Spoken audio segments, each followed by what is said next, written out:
Welcome to Chillin' 101. We hope this video helps.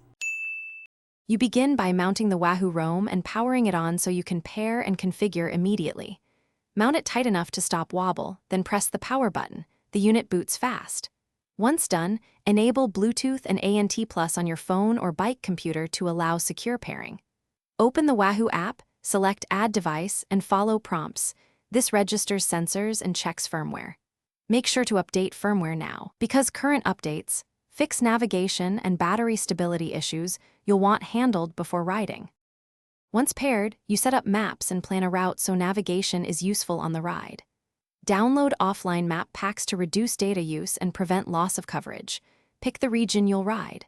Then build a route in the Wahoo app or import a GPX. Set round-trip options, elevation preferences, and avoidances if needed.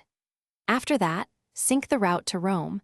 Enable turn-by-turn and automatic rerouting so the device recalculates when you deviate. This step ensures accurate guidance and better battery management during long rides.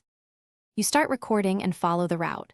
Watch map cues, turn prompts, and key metrics like power and battery percentage so you don't run out of charge. If you pause or detour, Roam's reroute recalculates. Make sure to confirm turns visually. When you finish, stop recording, save the ride, and sync to Wahoo Cloud and other services like Strava for analysis.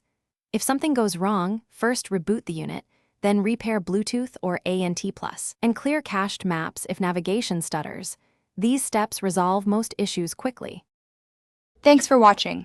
Consider subscribing if we helped you.